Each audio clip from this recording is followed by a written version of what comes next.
Jai Sri Bhagavatam Swami Prabhupada Ki Jai, Swami Maharaj Ki Jai, Siddhanta Saraswati Thakur Prabhupada Ki Jai, Shri Vinod Parivar Ki Jai, Shri Gaurara Madhava Ki Jai, Shri Kartik Mas Ki Jai, Shri Bhaktivinoda Ki Jai, Chaitanya Charitamrita Ki Jai. Good evening, everyone. We continue our discussion this evening. And we were in the midst of Chaitanya Mahaprabhu's conversion of Prakasananda Saraswati, and within that, in the section in which he begins to demonstrate the fact that apparently, just by chanting Hare Krishna, he knows Vedanta very well, because he had said earlier that his guru had told him that he wasn't qualified to study Vedanta, and that he should just chant Krishna mantra and Krishna Nam.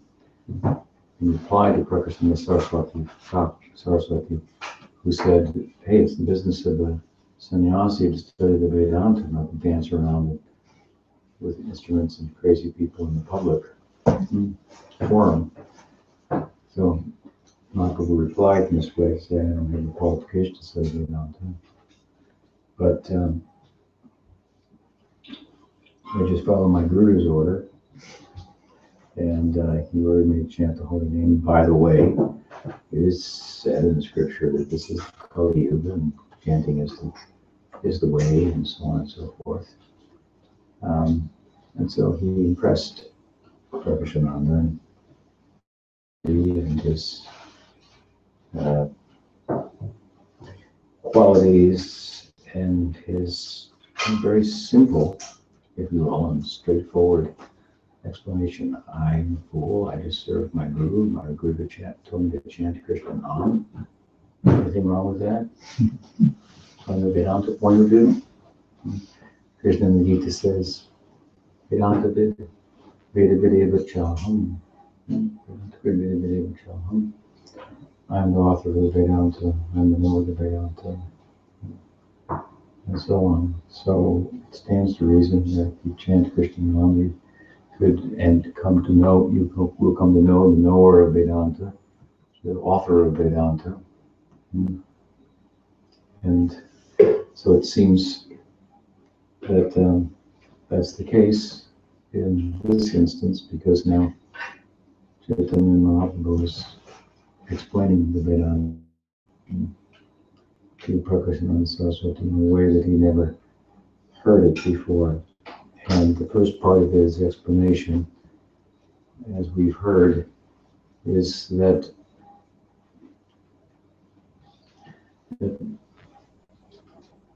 Shankar's explanation of Vedanta is one that takes the statements that should be taken on their face, the Mukhavritti, direct meaning, and turn them into things that should be understood in an indirect way, and vice versa. And this has resulted in dismissing the eternality of the form, the qualities, the leelas of the personality of God that is so beautifully described throughout the sacred texts, particularly in Bhagavatam, not, but they aren't described elsewhere. They are in many places, very beautifully. So in Bhagavatam, and this is a great loss then.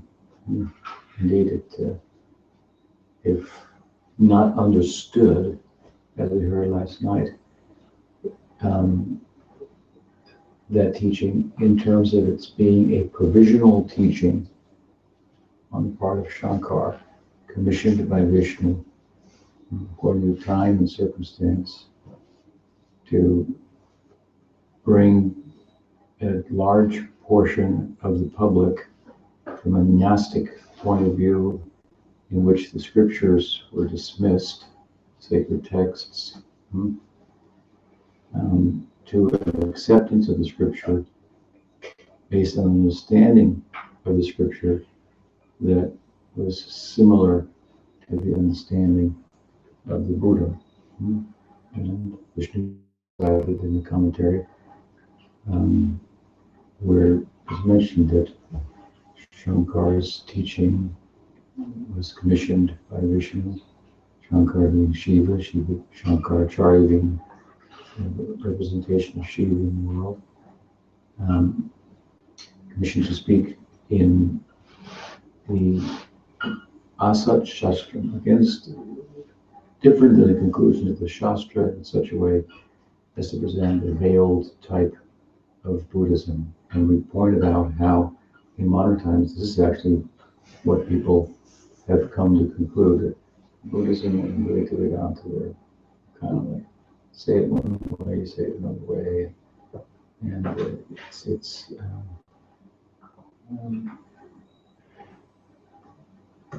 Buddha says there's nothing, Shankar says there's a room, but there's nothing going on there, something like that. They're very similar.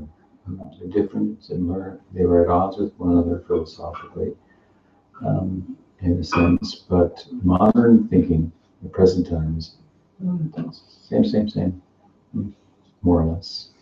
And indeed, we have some Buddhists that do posit that there is a self, there is eternal consciousness, that is, and we discussed that to some extent. So they posit the idea that the Buddha had a preaching strategy, for that matter. And each of these strategies, Shankars and Buddhists, they don't feel comfortable telling everything to everybody or at the time. So you can imagine, for yourself, you can imagine if you were to go to Japan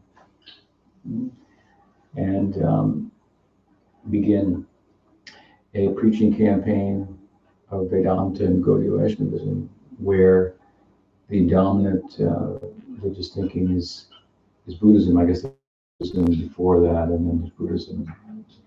But let's say at a time when Buddhism was more prominent and prevalent, Zen, I guess, is the main form of Buddhism in Japan. I mean, to go and tell them, that you're not the body, you're not. It's very. How do you do that? I mean, they have a very different way of thinking, so it's been very confusing to me. Buddhist idea. Not that I don't understand it, it's the logic of it. It just doesn't do anything for me, I guess I should say. So to, again, go in like a needle and not like a plow. So Shankar is going in like a needle in a sense, and Ramanuja is coming out like a plow. His rebuttal of the Shankar gradually growing the theistic idea or the picture, bringing into the full view of the picture, beautiful picture of the personality of Godhead. So Chaitanya Mahaprabhu is in the midst now, as I say, of explaining the Vedanta. To use Prabhupada's term, this is really, in many respects, where it comes from, as it is. That was his idea, as it is. as it is subtitled to Prabhupada's edition of the Bhagavad Gita, if you study Prabhupada's Gita, there are a couple of points that he emphasizes again and again. And one of them is that Mayavad philosophy is not the correct understanding of the sacred texts of the Gita. Prabhupada finds ways in his commentary on various verses to bring up this point again and again, where you might not otherwise. It's one of his main.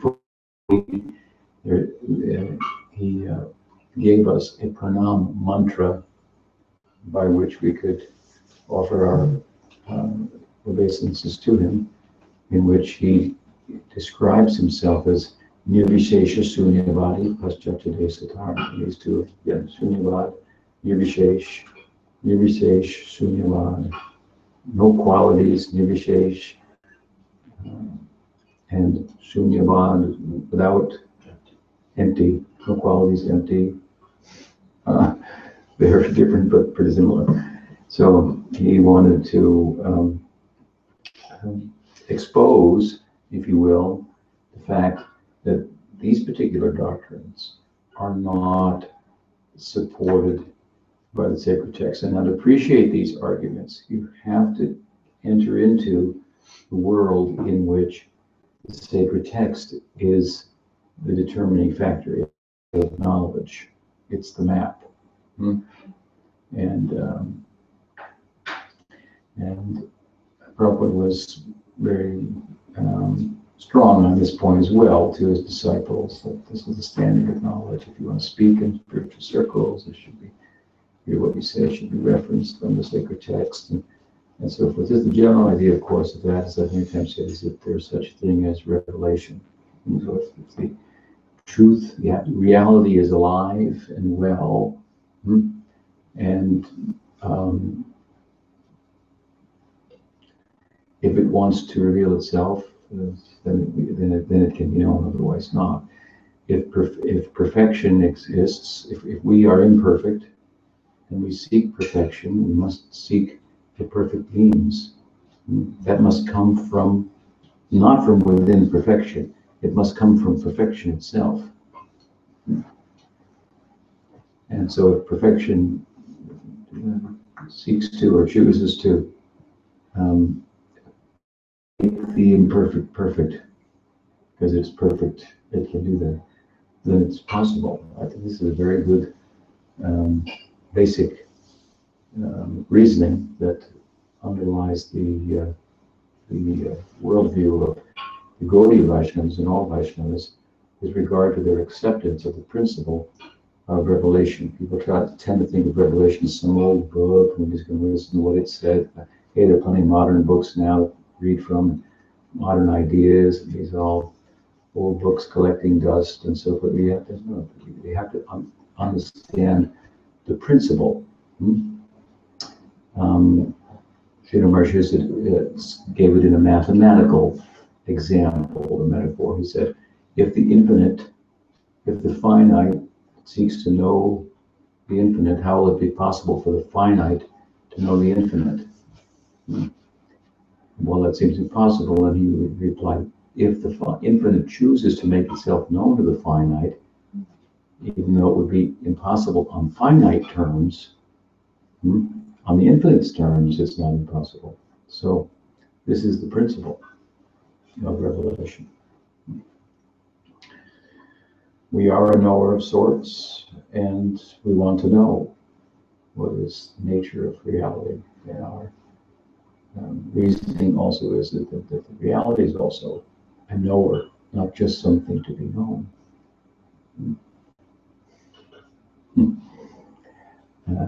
So that's the broader idea, just going over it.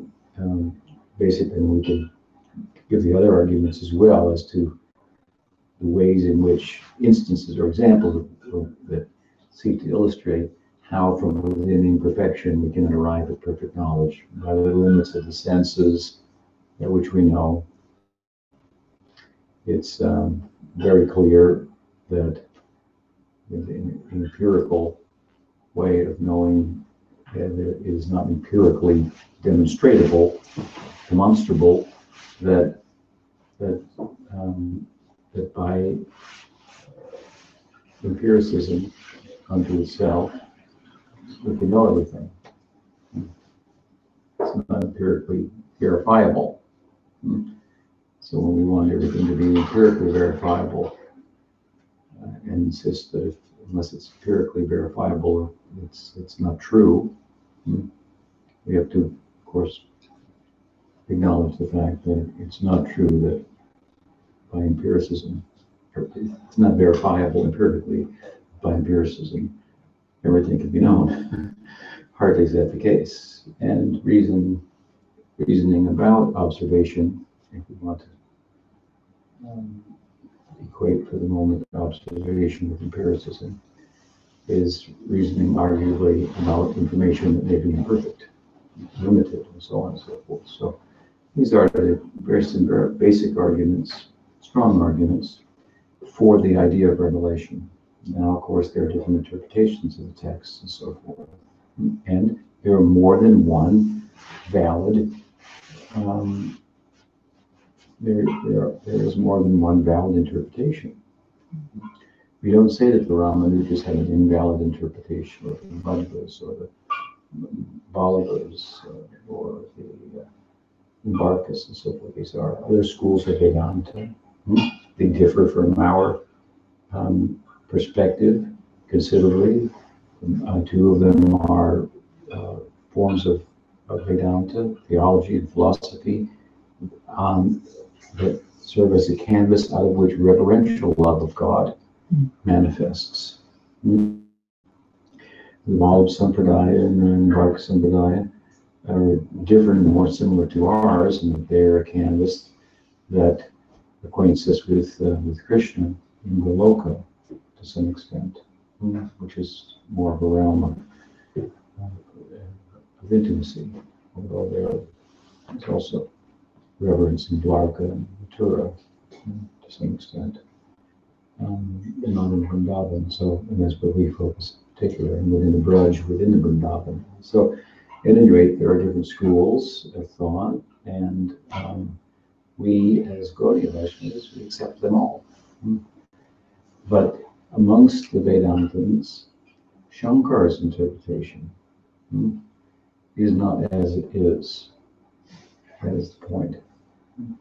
That's why Prabhupada used that subtitle. One of the very clear reasons. He's not told it as it is. He's told his own story. It will be stated very strongly here in the words of Krishnadas as we go through today's section. So, where we've come to is that Mahaprabhu has pointed out first, as I say, that Shankar's mixed this up. He's taken the direct statements and made them indirect statements and made them direct. It's not the Krishna that you should surrender to when Krishna says surrender to me, but the Krishna within you. Who are you? This kind of add-ons, if you will, that does away with Krishna, by which everything is lost, is the idea. So that is the one point that he has stressed thus far, and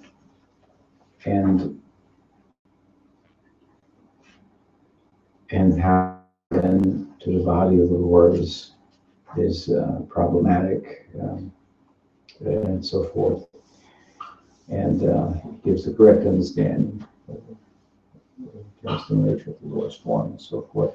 Now he comes to another aspect. There's a few aspects of my philosophy, he's highlighting here. So he says, Ishwarer Tattva Yen Jolita Jalana Jiver Swarup Yoiches Pulinger Khan. So the Ishwar, the God, Ishwar means controller. The truth, the tattva about the Ishwar is Jena Jolita Jala. That he is a brilliant, blazing fire. And the swarup of the Jiva, the nature of the Jiva, by comparison or in contrast, is Jaiche Spulinger Khan, that it is just a spark, an atomic spark, a spark of the fire. So this is a nice example.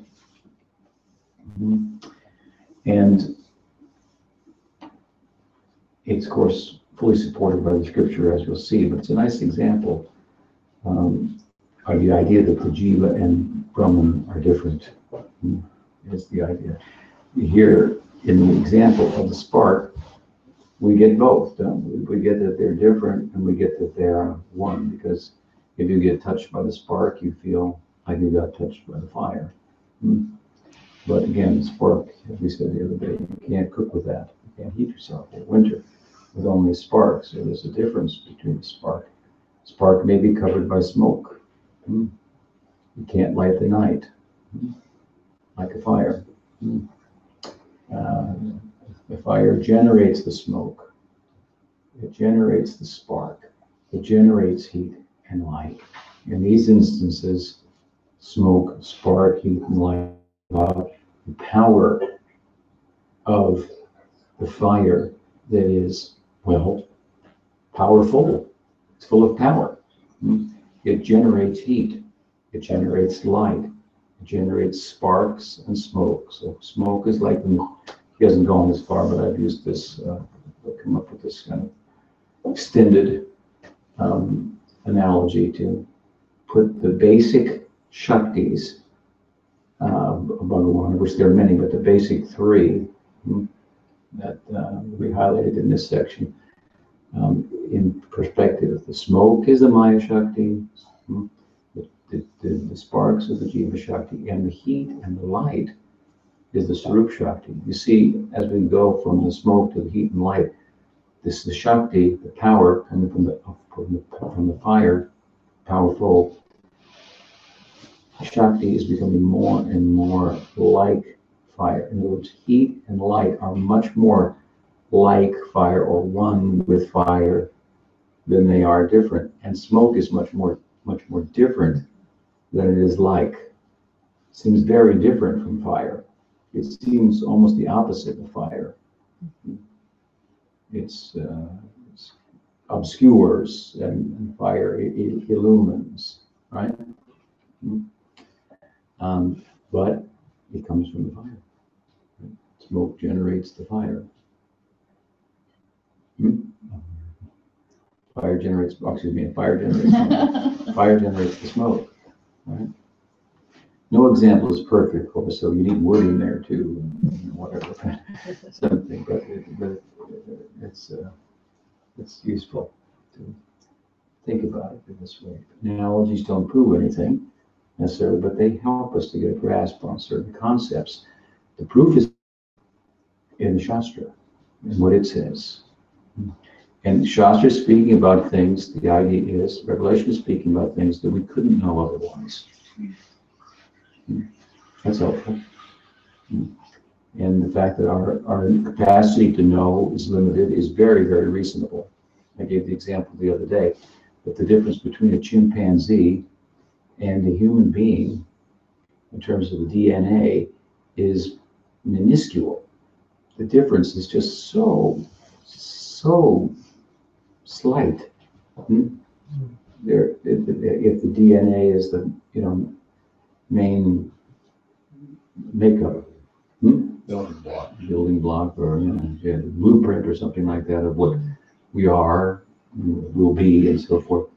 It is very, very, very, very similar. This minuscule, minute difference. But the understanding of what the world is on the part of the chimpanzee and the understanding of a human being, hopefully, is very, very different. Now, who's to say that there isn't a being whose DNA is just slightly different than ours, and makes our understanding of life look like a chimpanzee's? We're out with our extensions of our senses, looking at the stars with telescopes and looking at the atoms with microscopes or whatever they use to look in the subatomic world and look in the astrophysical world and making calculations about them, what's going on, and so on and so forth. And you look at it, it's pretty, well, spacey. And you get these very sophisticated theories that are supported and then completely shown to be false about the nature of time and black holes, and are there multiple universes, and so on and so forth. It's very, very. There's it was a review of a book, I think, by Brian Greene, who's a famous physicist, popular physicist, who's a brother of Joshua Green, otherwise known as Yogeshwar, a disciple of Prabhupada, who, in a review of his one of his recent books, made a statement to the effect that this sounds like the 11th chapter of the Bhagavad Gita. We've come like full circle, where Krishna is showing everything's inside of himself, and it's just very, and it's a very awe-inspiring type of description. It's just like, sounds like we've come full circle back to what the ancients are saying, something like that.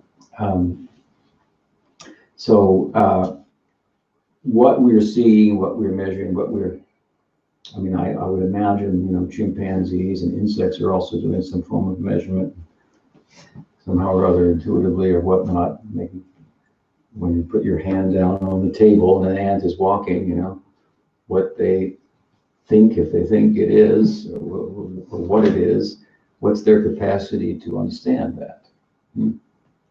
So, if you want demigod, just give them a little different DNA, and there you go. and they're perceived in yoga.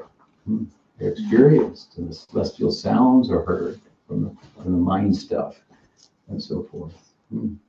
We want to see them with our physical eyes right now and feel and touch them. Otherwise, we won't believe in them. If I can't see it, well, that's a very limited perspective. It's really a flat Earth club, if you will. So,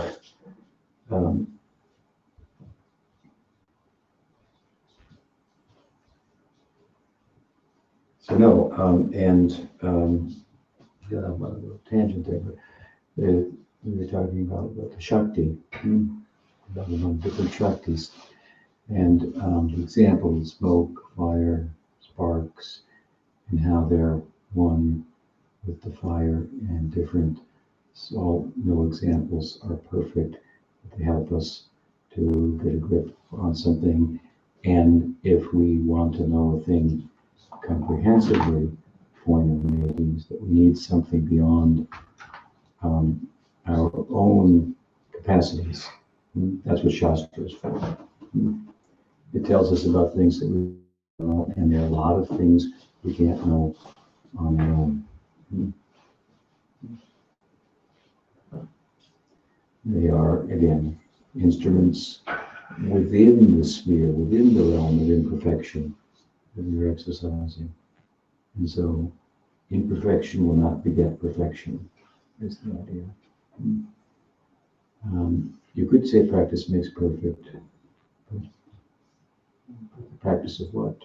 Practice of the ideal, and that's what we do. That's what we call sadhana bhakti. Practicing, what is it? What is Siddha, Krishna praying, eternally perfect. And it's of a generous nature, so it makes itself available to us. So,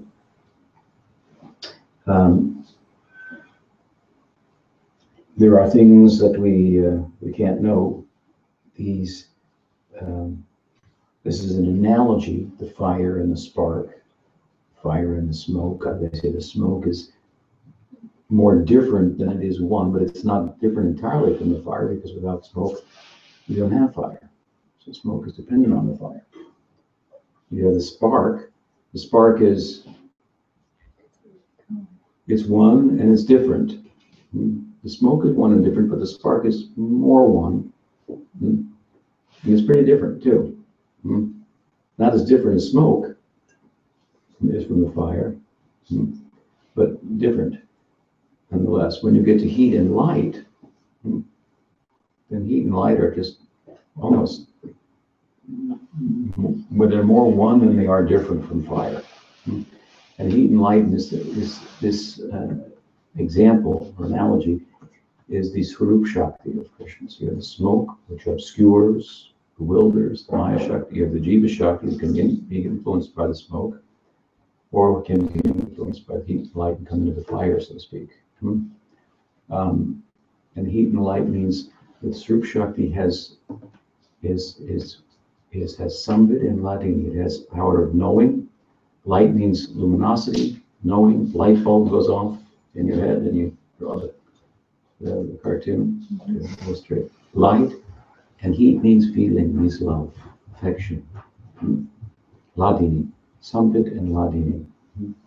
So to extend this analogy of spark and fire, because what he's going into here, as he first describes the difference between the Jiva and Brahman, he's segueing into the fact that Brahman has Shakti, has power. The powerful has power. We hear it like a big old chorus, but Shankar has denied that. And so he'll go on now to establish this. He gives an analogy, but he doesn't rest with that. Then he turns to the sacred text. He quotes Bhagavad Gita here. He quotes Vishnu Purana, 2 verses that both of which describe the Shakti. Here, the first, Aparayamitasthanyam prakritim vidime Jiva Bhuta Mahabaho Yahidam Varite Jagat. This verse is in the 7th chapter of Bhagavad Gita.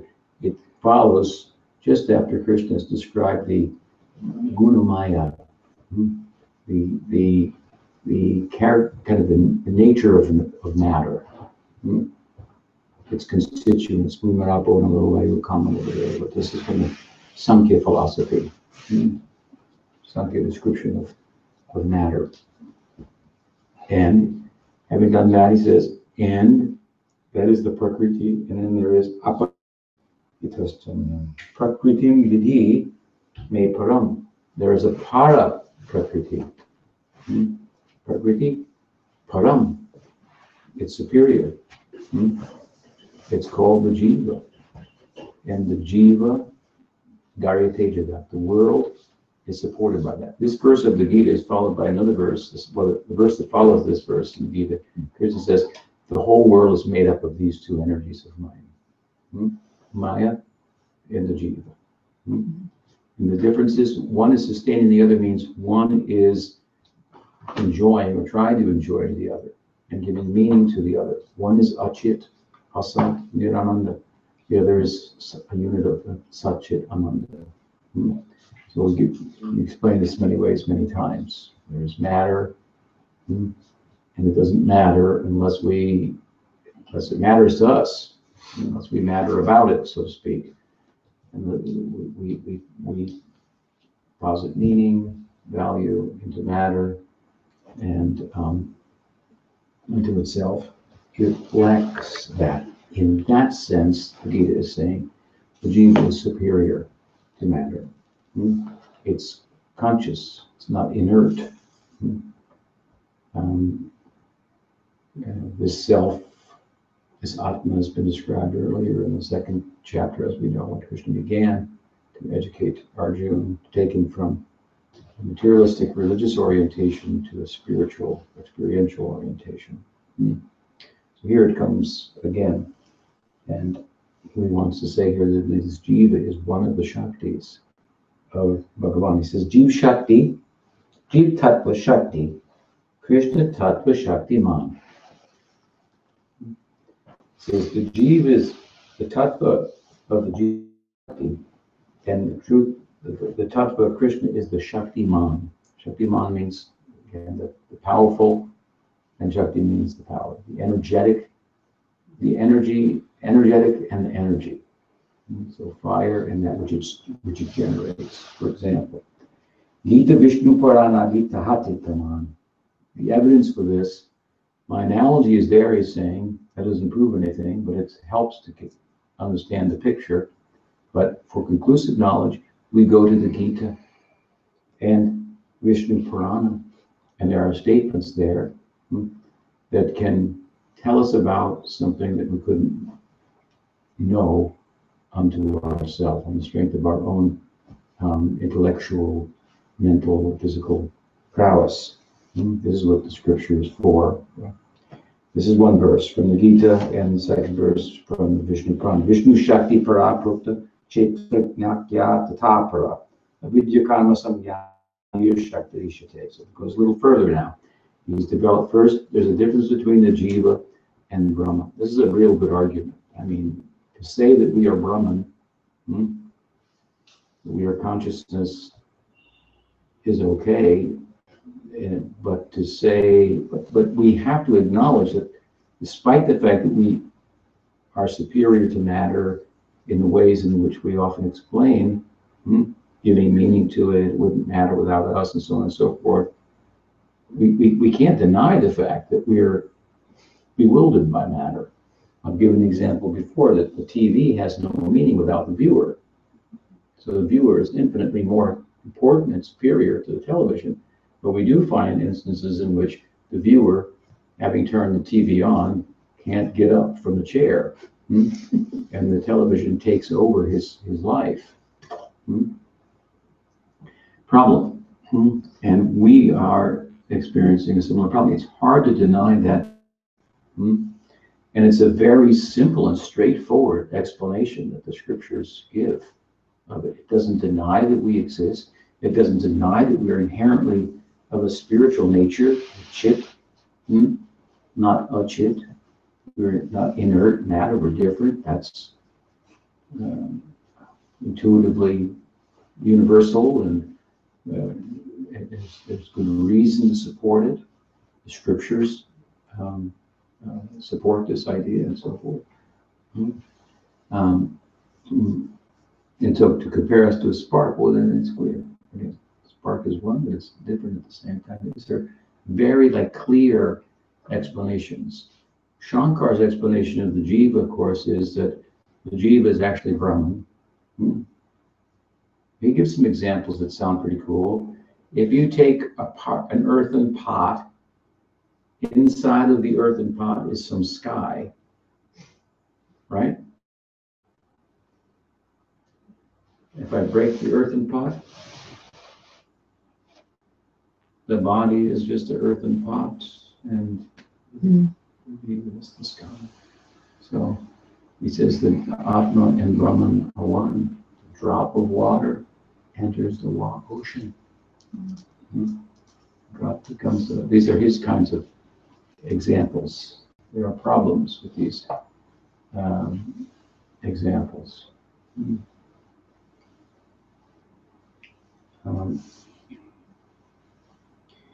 And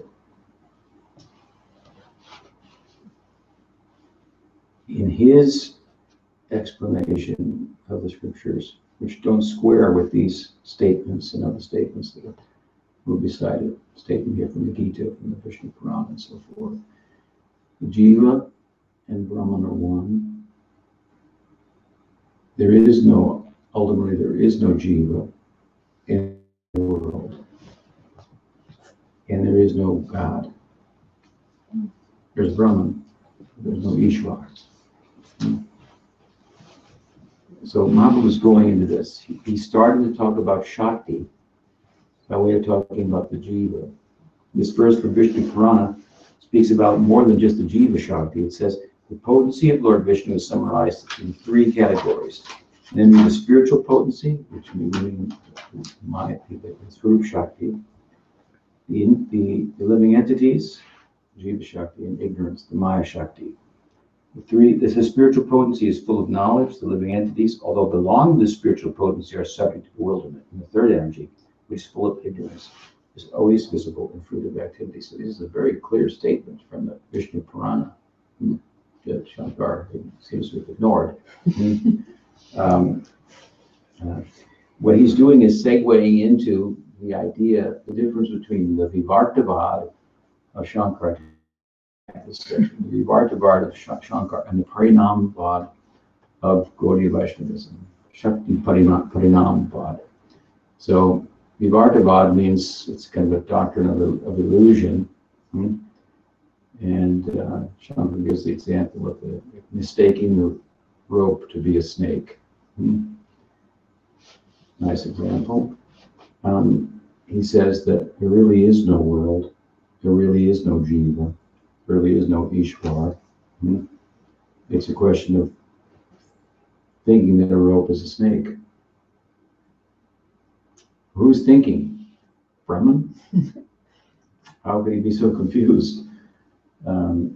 This is where it really starts to break down. There is only one, but there is, I mean, how he does it, I don't know. It never made any sense to me. Superimposition of the absolute. There is no, he said there is no world, there is no jiva.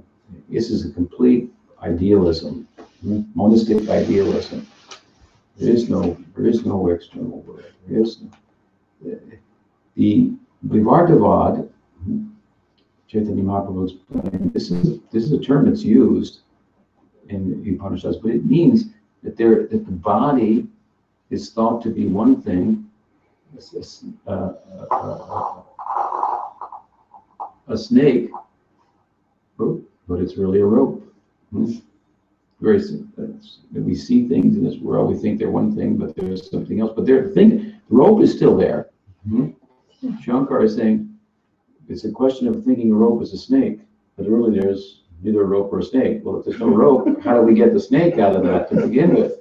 This is where it becomes very problematic, and then there's heady arguments and so forth.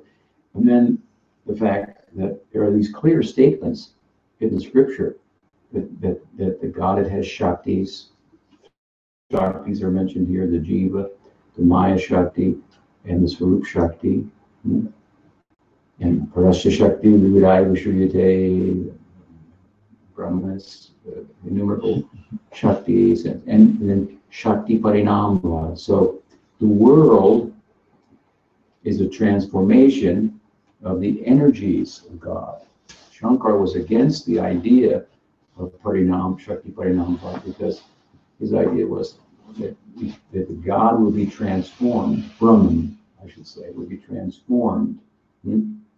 If you say that the world is the Shaktis, so he denies the Shaktis. And he doesn't want the Brahman can't be something that's subject to transformation. But then you got to do away with the world. So the Gaudiyas say, no, the Shaktis, the Gaudiyas in particular, their Shaktis are one, but they're different at the same time. And the Maya Shakti and the Jeev Shakti, well, they make up the world. And this is the function of Brahman's Shaktis, their interactions. And similarly, there's the function of the Swarup Shakti that makes for variety in the material world. Doesn't mean that Brahman is subject to transformation. Like material things are subject to transformation, birth, growth, death, and so on and so forth. No, but a different transformation of ecstasy we find in relation to the Swarup Shakti. So here we're entering into this idea that Bhagavan has Shaktis, and the world is constituted of these two, Maya and Jeev Shakti. Hein Jeev Shakti, Lan, Liki Paratatva, Achana Kulila Shrestha, Ishvar Mahatva. So as such, the Mayavadi as such is such that it has taken the insignificant jiva to be Brahman.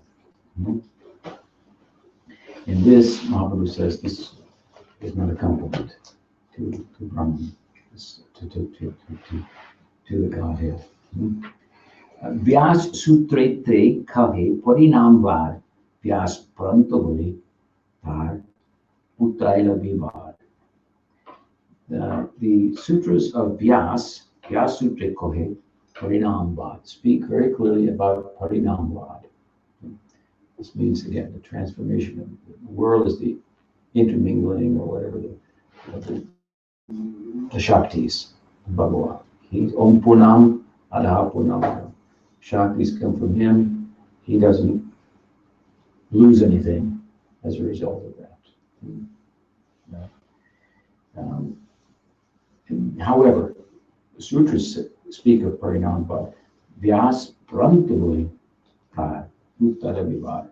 This is where Krishnadas speaks very strongly. He says, according to Shankar, if you study Shankar's doctrine, he has said more or less, Vyas is crazy. He doesn't know what he's talking about. Let me explain it for you. This is where Prabhupada comes in with, let's have the Bhagavad Gita as it is. There's many places you could see Shankar's explanation of the sutras, which he's posited the two tiers of Brahman. It's not in the sutras. It's not in the Upanishads. These are additions. This is why. Just take it as it is. Let's take it as Mukhi and clear there's a God, there's us. It's understandable why we're in a predicament, even though we're superior to matter and so on and so forth. There is a world. We mistake it to be ourselves. This is Vivartavad. This is Parinam Bade Ishwar Hain Vikari. Eitakohi Vivartavad Stavana Jekori. According to Shankar, by accepting the theory of transformation of energy, Parinamvad, Shakti Parinamvad, one creates an illusion by indirectly accepting that the absolute is transformed. So I mentioned this point. Vastuta Parinamvad se praman. De atmabuddhi e vivarter. Transformation of energy is a proven fact. It is the false bodily conception that is an illusion. So the Vivartavad is, again, this. We think the body to be ourself. That's Vivartavad. That's there too. In that case, again, there's a snake and there's a rope, and we mistake the snake to be we mistake the rope to be a snake. And again, in his idea, there is no snake, but a snake, we think somehow we imagine a snake and we imagine just a rope, and then we imagine a snake on top of that. So it's rather convoluted. Achintya avichintya chakti jukta se Sri Bhagwan. Ichai jagat rupe bhai parinam. The personality of God is opulent in all respects. Avichintya shakti yukta Sri Bhagwan. He has inconceivable potencies. Ichai jagat rupe bhai parinam. Therefore, by his Achintya Shakti, his inconceivable potencies, the world, Jagat Rupe, Paya Parinam, comes into manifestation. So he's Tatapi Achintya Shakti Hoye Avikari, Prakrita Chintamani Tahe, Dushtanta Jidhari. So he gives an example. He gives an analogy to help us understand. He says, using the example of Chintamani, which by its energy turns iron into gold, yet remains gold, we can understand that although God, Brahman, transforms his innumerable energies to manifest the world, he remains unchanged. Although touchstone produces many varieties of valuable jewels, it nevertheless remains the same. It does not change its original form.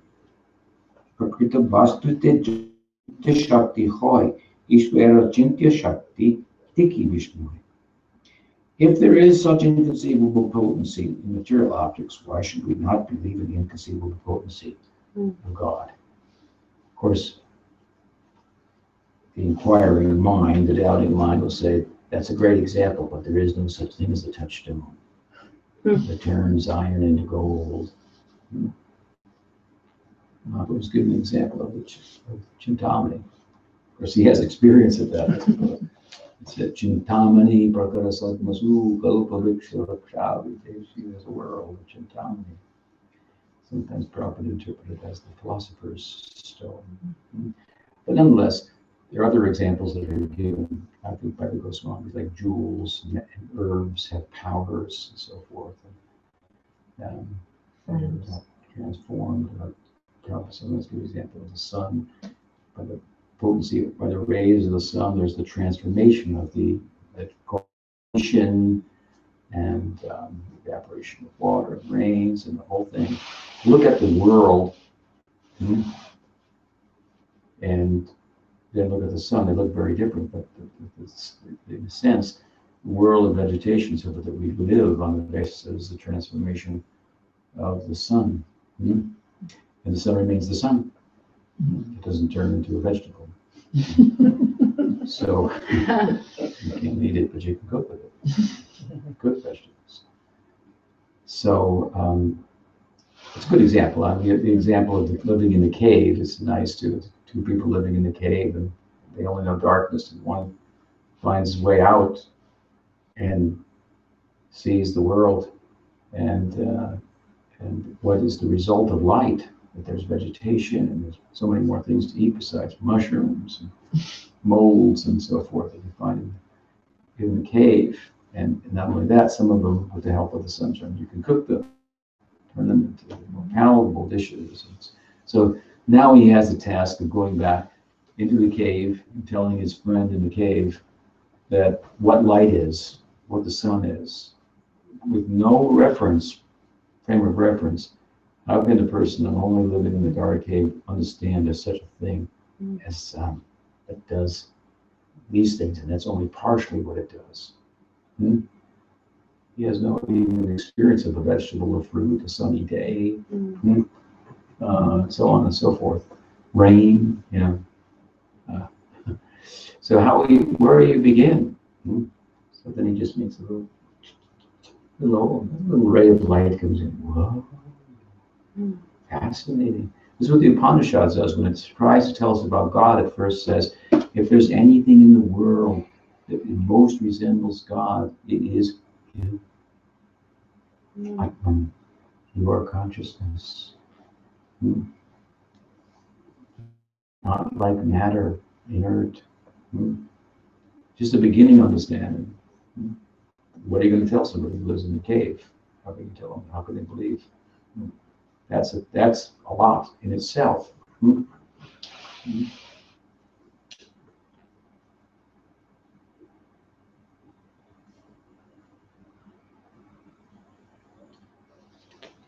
So the sun, anyway, is an example we can use in nature of something that gives off its energy and is not transformed. Of course, you got to give it a long period of time. I suppose it is, but for all intents and purposes, it transforms without being self-transformed. We have to ultimately go to, as Prabhupada called it, spiritual mathematics. 1 minus 1 equals 1. Again, the introduction to the Ishopanishad. Om Purnam Adaha Purnamidam Purnat Purnasya Purnasya Purnameva Vasishyate. Although it gives off unlimited power, it remains the complete balance of that power, the powerful. So we want to give some analogies that help us get a grip on the idea, but ultimately the point is that the knowing and the conclusive way of knowing by which he seeks to establish his point is by having cited the sacred texts, that they clearly say, and how that differs from the cloud, if you will, of Shankar's imaginative type of commentary that is distinct in that way from all the different Vaishnava commentaries. So we'll stop with that, and he'll go on from here to describe the misconception of the Shankara's in terms of what is the main sound of the Upanishads that the Mahavakya, we should be centered on. It's not, as Shankar thought, Tatvamasi, but Pranava Omkar. So he describes about Omkar. So he's highlighting certain points here, enough to give us a basic ideas what Krishnadas Kaviraj wants to do in this chapter. Two things: establish what the Yuga Dharma is, chanting Hare Krishna. Nam Kirtan is the way to enter into the philosophy, the theology, and the high ideas that he's given in the previous chapters. The constant commentary on his verses of invocation to the book, and then what it is not. What is not is not what Brahman is not what the Maya would say. The Jiva and Brahman are not one in all respects. Any question? Yes. Maharaj, I don't see what's wrong with the clay pot, the sky inside and the sky around. Yeah, that's fine. That's true. If you break this clay pot, the clay pot is covering the sky. But if you break the clay pot, there's no sky. That's true. But that doesn't mean that you're like that. You can make up any example you want, but it has to fit with everything else. So it's true. If you take a drop of water, you put it in the ocean, it becomes the ocean. But it's not true that if you take a jiva, Shakti, and identify it with God, that it becomes God. That breaks down. So analogies break down. Right? It's not true that if you take a jiva, a jiva is not a drop of water. So there is such a thing as a drop of water, and you can't do with it what you can do with an ocean. Now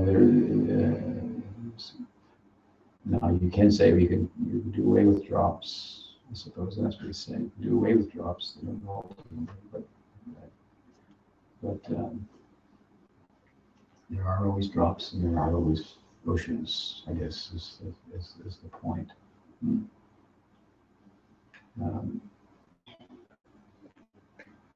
There are,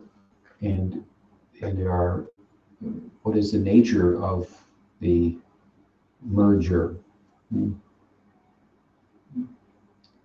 I mean, does a drop ever become the ocean? Really? That's another thing. If you want to look real closely at the ocean, you could say that it's made up of so many drops. Drops are still there. You want to, what is air made out of? Sky made out of? Space. So many, I don't know what space is made out of. Space. There's atoms, space between atoms. Usually, the closer you look at something, you look at the painting, it's one, you look closely, it's made of atoms.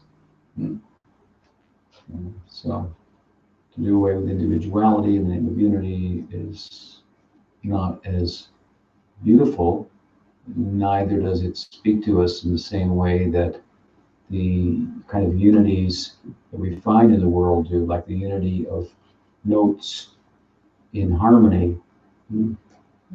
There are many notes in concert. It's one song, but there are many notes. That's beautiful. Not just all notes become one note. That's not going to sell a lot of tickets at concert. In some circles, it might. Some circles it might, yeah. But love is a union, right? So we're speaking of a dynamic union. There are many examples of that type of union. These types of unions, the world want people to come together to unify, not to do away with one another. We could unify the world by getting rid of everybody but ourselves. But then what? So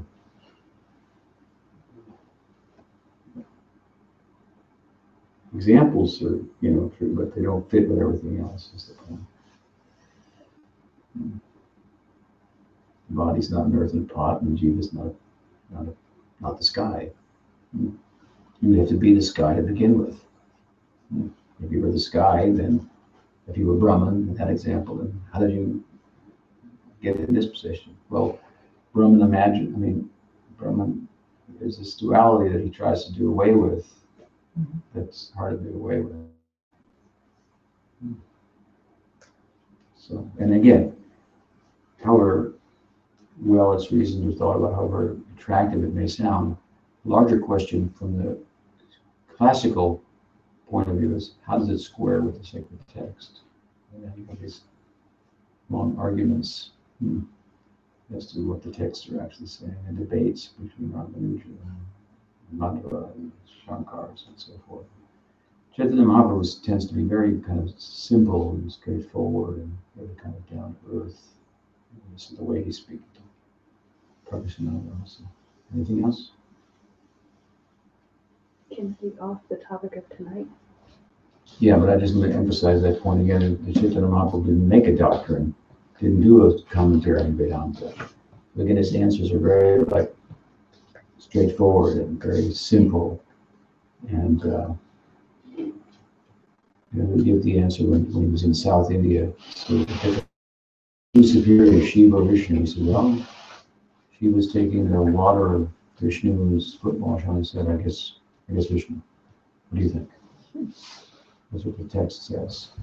We always give simple arguments like this. We're down to earth. Yes, what is your question? We were reading the end of chapter 1. You were reading what? The end of chapter 1. Bhagavad Gita. Yes.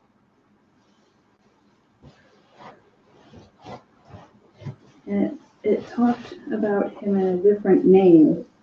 We tried looking it up. Him? Krishna? Krishna. Sorry. Yeah. Oh, goodness. I'm going to have to ask this another time because I don't know if I can. He has many names. Yes, and there was one we couldn't find about him killing. Oh, what was the name? Janardhan? Maybe? Madhusudan? Yeah, that's the one. About him killing Madhusudan. We tried looking. We didn't really find a whole lot on it. Yeah, there's not a lot on it in the Gaudiya text, but some demon named Madhu who became the slayer, and I think it's described in some Purana, occurred in the Braj vicinity. But it's not one of the it's not part of the kind of the Lila narrative of the Bhagavatam. He's not one of the players there. Yeah, we looked there too. Yeah, he's not there. Where the reference is to that, I forget, but it has something to do. I think it occurred in Madhuban, one of the 12 forests of Vrindavan. Obviously, volumes. And perhaps not Krishna himself, but Vishnu, but he's nonetheless, Vishnu is his expansion. I'm not quite sure on that, but I think it may refer, because it's not, again, he's not a demon in the Krishna Lila. So there are some things that Vishnu's done that Krishna's identified with by way of name, which is to say that he is Vishnu. All right, we'll stop there. Sri Gauranga